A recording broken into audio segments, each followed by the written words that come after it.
The burgundy dress hung in my closet like a reminder of happier times. I'd worn it to Jennifer's graduation, her job promotion celebration, and countless family milestones. Each time she told me how elegant I looked, how proud she was to call me her mother. Now, as I smoothed the fabric over my frame at 62, I wondered if this would be the last time I'd dress up for my daughter. 3 weeks had passed since our explosive argument about her wedding budget. $70,000. That's what Jennifer and her fiancé Leo had demanded I contribute. Not asked, demanded. As if my late husband's life insurance money, carefully preserved for my retirement, was somehow their birthright. "Mom, you're being selfish," she'd said, her voice cutting like ice. "You're sitting on all that money while we're trying to start our life together. Don't you want me to be happy?" I tried to explain that happiness didn't require imported marble countertops or a destination honeymoon in Bali. I'd offered $15,000, a generous sum for a beautiful local ceremony. But Jennifer had looked at me with such cold calculation that I barely recognized the little girl who used to bring me wildflowers. The phone call came on a Tuesday morning while I was tending my small garden. Jennifer's voice was different, softer, almost vulnerable. "Mom, I've been thinking about what you said. Maybe we've both been too stubborn. Could we talk over dinner?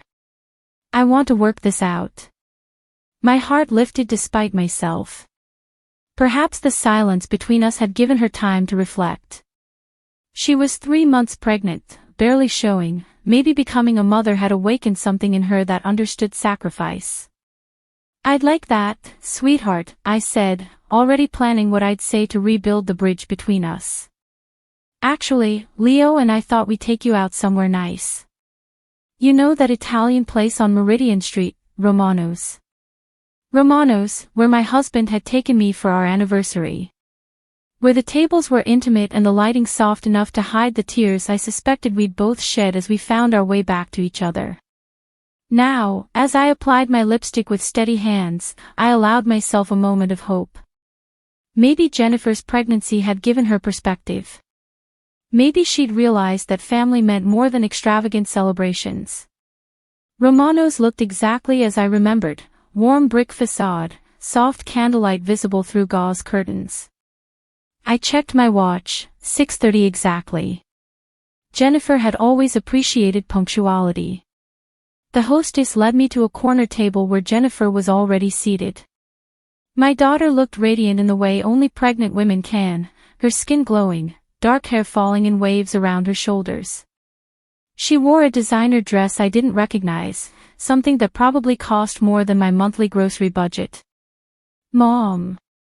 She rose to embrace me, and for a moment, breathing in her familiar perfume, I felt the surge of maternal love that had defined my life for 34 years. "You look beautiful, sweetheart," I meant it. Whatever our differences, she was still my daughter. "How are you feeling? Any morning sickness?" "Better now. The second trimester is supposed to be easier." She touched her belly protectively. "Leo should be here any minute. He got held up at the office." Leo Martinez, 36 years old, ambitious, charming when he wanted to be. He worked for a commercial real estate firm and had the kind of confidence that came from a life without significant setbacks. I tried to like him, tried to see what Jennifer saw beyond his expensive suits and casual dismissal of anyone he deemed less successful. "I'm glad you called," I said, settling into my chair. "I've missed you." Something flickered across her face, guilt, perhaps. But before I could examine it further, Leo appeared at our table. Not alone, but followed by 3 men in dark suits carrying briefcases. "Mrs. Chen," Leo said, his smile too bright, too practiced. "Thank you for joining us." The men took seats around our small table, transforming our intimate dinner into what felt like a business meeting. My stomach tightened as I recognized the choreographed nature of their arrival. "Jennifer," I said carefully, "who are these gentlemen?" "Mom, these are some colleagues of Leo's." Her voice was steady, but she wouldn't meet my eyes. They have some paperwork they'd like you to look at. One of the men, silver-haired with a predatory smile, leaned forward. Mrs. Chen, I'm Thomas Kirk, Leo's attorney. We've prepared some documents that we believe will benefit everyone involved. The words hung in the air like smoke. I felt the familiar tightness in my chest from 3 weeks ago, but this time, instead of anger, I felt something colder. What kind of documents? I asked, though I already knew this conversation would end badly. Leo cleared his throat. It's really quite simple, Mrs. Chen. We're asking you to sign a power of attorney that would allow us to manage your financial affairs. Given your age and living alone, it makes sense to have someone younger handling your investments. My age, I repeated quietly. I'm 62, Leo. Not 92. Of course, he said patronizingly. But you have to admit, these things are complex. Real estate markets, investment portfolios, it's not something you should worry about. I looked at Jennifer, waiting for her to speak, to explain, to show some sign this wasn't her idea. But she sat silent, hands folded, eyes fixed on the table. The attorney pushed a manila folder across the table. If you could just sign here and here, we can get everything handled tonight. I opened the folder. Power of attorney documents that would give Leo and Jennifer control over my bank accounts, my house, my insurance policies, everything my husband and I had worked 40 years to build. And if I don't sign? I asked, my voice steady despite the earthquake in my chest. Jennifer finally looked up, and the expression in her eyes was one I'd never seen before. Cold, calculating, final. Then you won't see your grandson grow up, she said simply. It's your choice, Mom. But Leo and I have been talking to a lawyer about grandparents' rights. They're quite limited, especially when the grandparent has shown a pattern of being difficult. The restaurant seemed to fade around me. I stared at my daughter, this woman I'd carried for 9 months, nursed through childhood illnesses, celebrated through every milestone, and tried to understand when she'd become a stranger. I see, I said quietly. I reached into my purse and pulled out my phone, scrolling through contacts until I found the number I needed. Mom, Jennifer's voice had uncertainty now. What are you doing? I pressed the call button. Hello, Thomas. It's Mom. I need you to come to Romano's restaurant on Meridian Street now. Yes, I know it's late. Just come. I ended the call and placed the phone on the table beside the manila folder. I think before I sign anything, someone wants to say a few words. The silence stretched like a taut wire. Leo shifted uncomfortably, his confident facade cracking. The lawyers exchanged glances. Mom, Jennifer said, there's no need to involve Thomas in this. Is there not? Because it seems to me that when you bring 3 lawyers to what you called a reconciliation dinner, you've already involved quite a few people. 23 minutes. That's how long it would take my son Thomas to drive from his apartment if he hit the lights right. 23 minutes during which I had to navigate this minefield. Leo leaned forward. Look, Mrs. Chen, may I call you Linda? You may call me Mrs. Chen. His smile faltered. Of course. I think there's been a misunderstanding. We're not trying to take anything from you. We just want to help manage your assets more efficiently. And how much would this help cost me? Leo's jaw tightened. There would be some administrative costs, but really this is about family, about making sure Jennifer and the baby are secure. The baby? I turned to my daughter.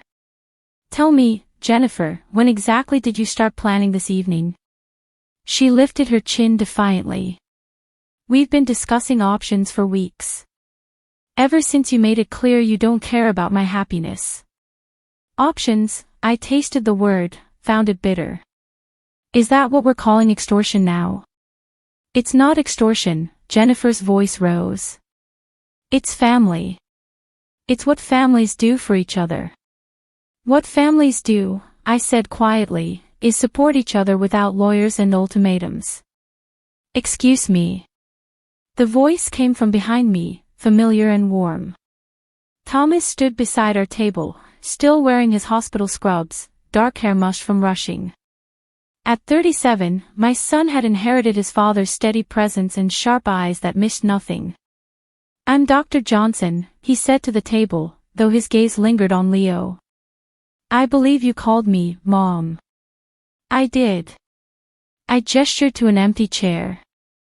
Thomas, I'd like you to meet your sister's colleagues.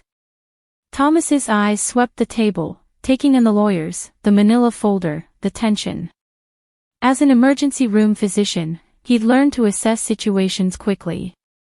Colleagues, he repeated. I see.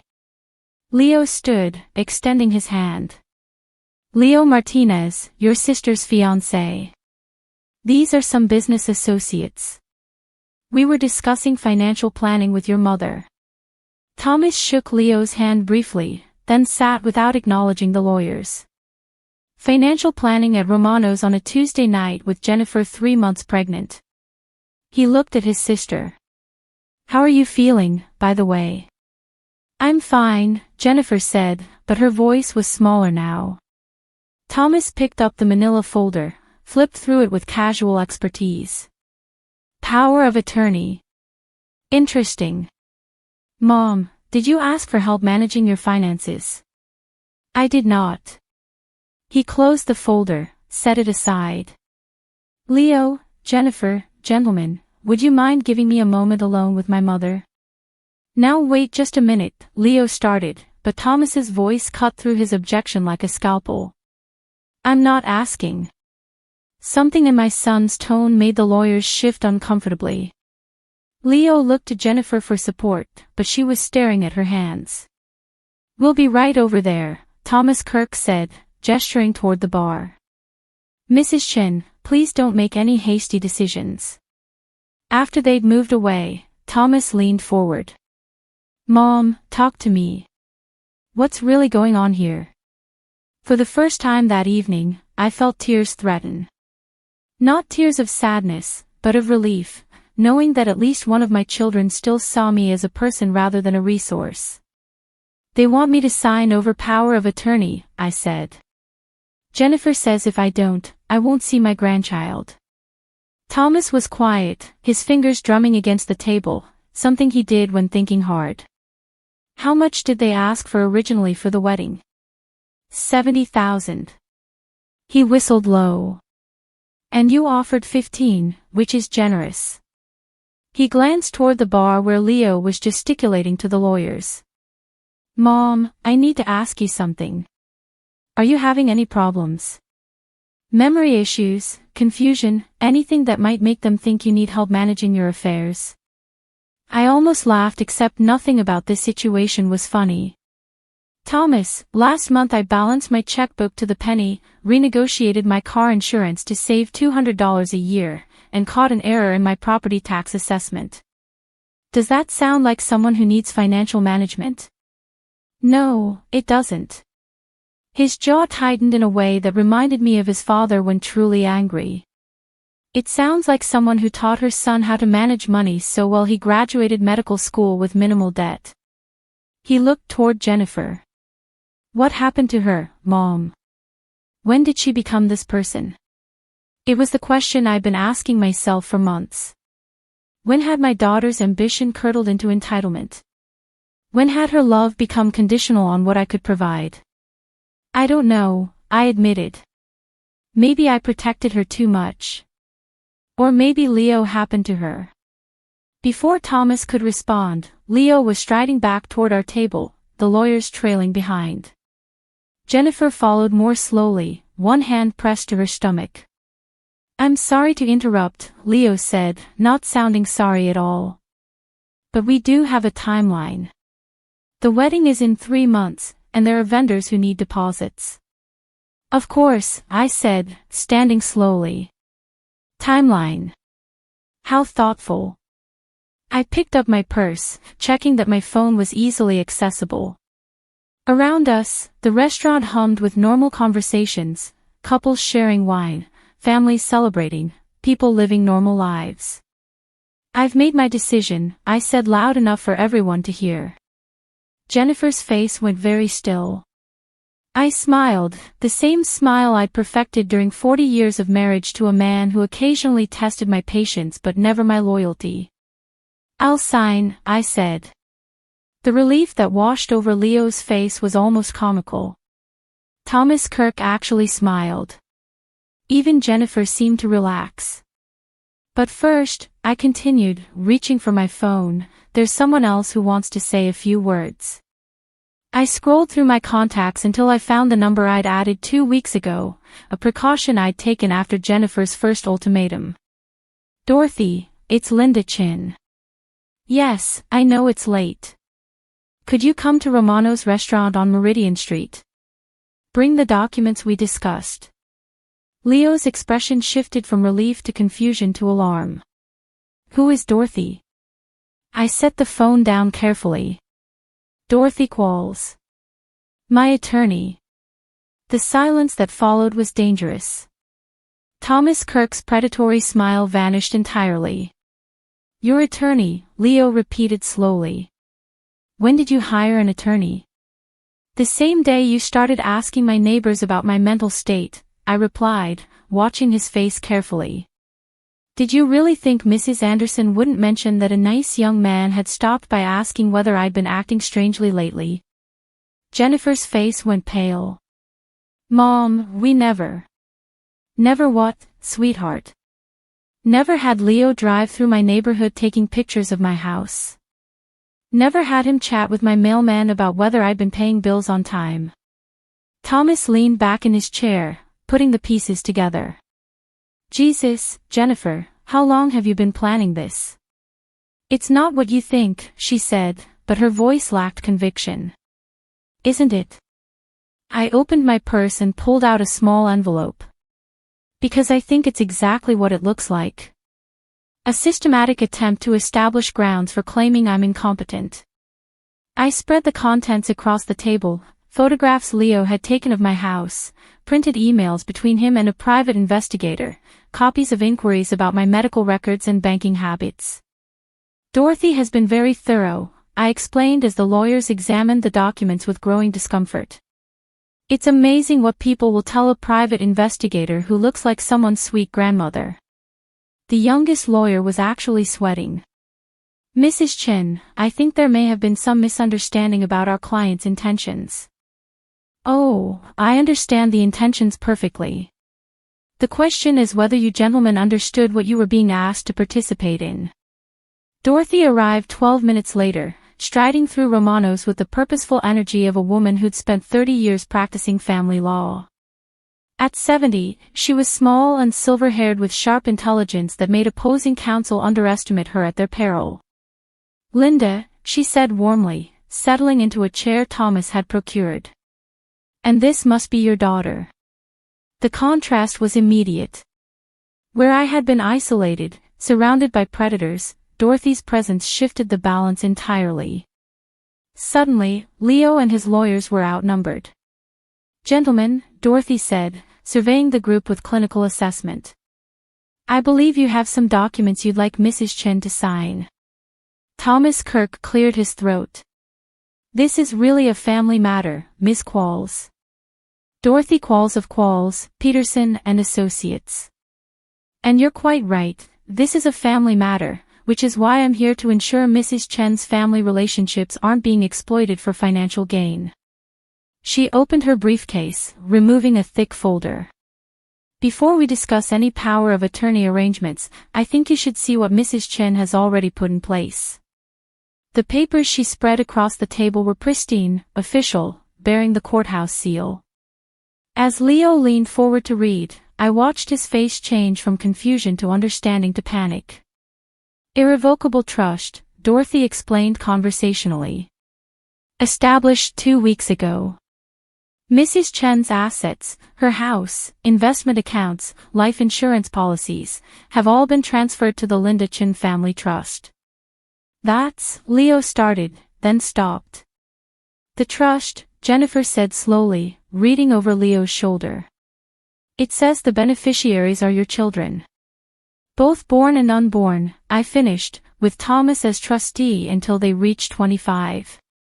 The implications hit Leo like a physical blow. I could see him calculating, trying to find an angle that would still give him access to the money he'd been counting on. But what about the wedding? He demanded.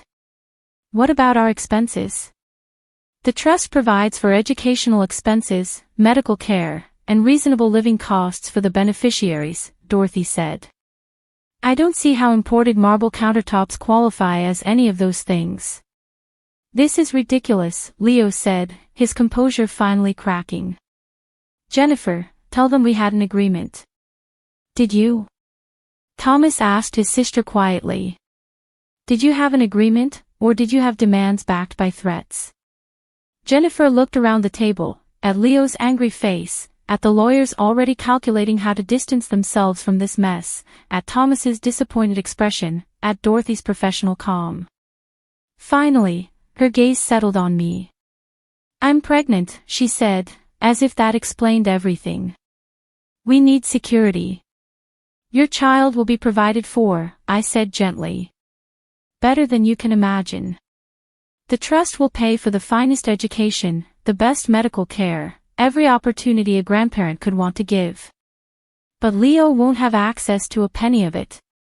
You can't do this, Leo said, his voice rising. Jennifer is your daughter. You can't cut her out over a wedding. I'm not cutting her out of anything. I'm protecting her inheritance from you. Dorothy smiled, the kind of smile that had probably terrified opposing counsel for 3 decades. Mr. Martinez, perhaps you'd like to call your own attorney, because I think you might need some independent legal advice about the implications of what we've discovered. The threat hung in the air. Leo looked to Thomas Kirk for support, but the older lawyer was already gathering his papers. I think, Kirk said carefully, that we may have been operating under some misunderstandings. Perhaps it would be best if we postponed any document signing. Excellent idea, Dorothy agreed. Mrs. Chen, shall we go? I stood slowly, letting the weight of what had happened settle over the table.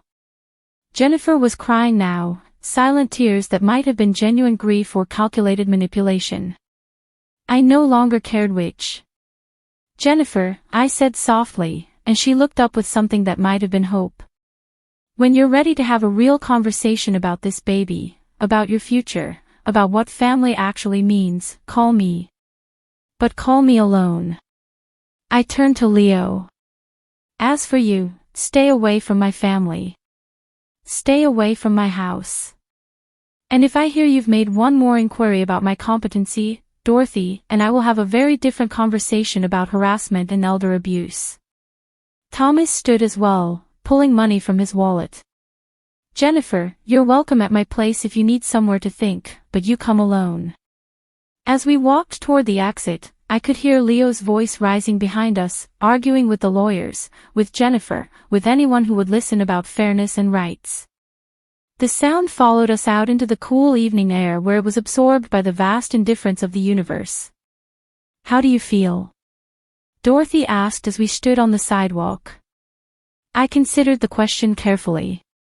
Inside, my daughter was probably trying to salvage her relationship with a man who had seen her primarily as a pathway to easy money. Inside, Leo was learning that there were still women in the world who couldn't be intimidated. Free, I said finally. For the first time in months, I feel free. 3 weeks later, I stood in my kitchen making coffee for 2, watching morning sun paint patterns across the linoleum floor my husband and I had installed 23 years ago. The house felt different now, not empty, but peaceful. The doorbell rang at exactly 9 o'clock. I'd come to appreciate punctuality even more since Romano's. Right on time, I said, opening the door to find Margaret Waters holding a covered casserole dish and wearing the kind of smile that suggested she had news. Margaret had appeared in my life like a small miracle 2 days after the dinner at Romano's. A recent widow who downsized to the duplex next door, she had a gift for listening without judgment and complete immunity to other people's drama. I brought cornbread, Margaret said, settling into the kitchen chair that had become hers. And I heard something interesting at the grocery store yesterday. What kind of interesting? I asked, pouring coffee into mugs we'd picked out together at the antique store. Leo Martinez was at the bank yesterday. Apparently quite upset about some accounts being frozen. I absorbed this information with careful neutrality. Since Romanos, I'd learned that revenge was most satisfying when served by someone other than yourself. And Jennifer? I asked, though I wasn't sure I wanted to hear the answer. Shopping for wedding dresses at the outlets. Apparently, the imported marble renovation has been postponed indefinitely. We sat in comfortable silence, drinking our coffee and listening to the sounds of our neighborhood coming alive. Have you heard from Thomas? Margaret asked. Yesterday. He said Jennifer called asking if he thought she was making a mistake. I set down my mug carefully. He told her that was a question only she could answer. The phone rang, and I felt the familiar tightness in my chest. But when I checked the display, it showed a local number I didn't recognize. Mrs. Chen, this is Diana Reed from the Meridian Community Center. I hope I'm not calling too early. Not at all. How can I help you? This might sound strange, but we heard about your situation from Dorothy Qualls. She mentioned you might be interested in volunteer opportunities. We have a program for seniors dealing with financial exploitation. People whose families are trying to take advantage of them. The irony wasn't lost on me that my own family crisis might become the foundation for helping others. But there was something appealing about the idea, turning poison into medicine. Tell me more, I said. For the next 20 minutes, Diana explained the program. Seniors helping seniors, sharing strategies for recognizing manipulation, resources for legal protection, emotional support for those betrayed by people they trusted most. We meet Tuesday evenings. Very informal, coffee and conversation mostly, but we've helped quite a few people avoid situations like yours. I'll think about it, I said, though I was already thinking about it, already imagining myself in a room full of people who understood the particular pain of being seen as a resource rather than a person. After I hung up, Margaret was looking at me with recognition. You're going to do it. It wasn't a question. Probably. You need something that's yours, something that has nothing to do with being anyone's mother or grandmother or potential victim. It was exactly the right thing to say. Margaret understood transformation not as dramatic reinvention, but as gradual reclaiming of space that had always belonged to you. The afternoon brought another call from Thomas. Mom, I wanted to give you a heads up. Jennifer's been asking about the trust, specifically about whether there are ways to modify it. She seems to think there might be loopholes. I felt familiar anger, but it was different now, cleaner, more focused. Not helpless rage, but purposeful irritation at boundaries being tested. Let me guess, Leo's idea. Probably. But Mom, she's the one making the calls. She's choosing to pursue this. I know. And I did know, finally and completely. Jennifer was an adult who'd made adult choices, and those choices had consequences. There's something else, Thomas said carefully. She asked if I thought you'd change your mind if she ended the engagement. What did you tell her? I told her that decisions motivated by money rarely lead to happiness, but that her relationship with Leo wasn't my business. He paused. I also told her that if she wanted to repair things with you, it would have to start with an honest conversation about what she'd done and why. And she hung up on me. I absorbed this information with calm acceptance. Each piece of evidence that Jennifer had chosen Leo, chosen money, chosen manipulation over family simply confirmed what I already knew. Thomas, I want you to know that whatever happens with Jennifer, it doesn't change anything between us. You're a good man and a good son. Mom, I keep thinking I should be able to fix this somehow. Find some middle ground. Some things can't be fixed, sweetheart. Some things can only be accepted. After we hung up, I walked through my house slowly, looking at it with new eyes. The living room where Jennifer had played with dolls. The kitchen where I taught her to make pie crust. The hallway lined with family photos that suddenly seemed like documentation of a story that had ended. But endings were also beginnings. Tomorrow, I would call Diana Reed and volunteer. Next week, Margaret and I were driving to Nashville to visit the museum she'd wanted to see since her husband died. Next month, Dorothy and I were meeting to discuss starting a financial literacy program for women my age. The future stretched ahead like an uncharted road. And for the first time in years, I was genuinely curious about where it might lead. The burgundy dress still hung in my closet, but I was already imagining other clothes, other occasions, other versions of myself I had yet to discover. The woman who'd walked into Romano's 3 weeks ago had been someone's victim. The woman who'd walked out was something much more dangerous to people like Leo Martinez. She was someone who could not be moved.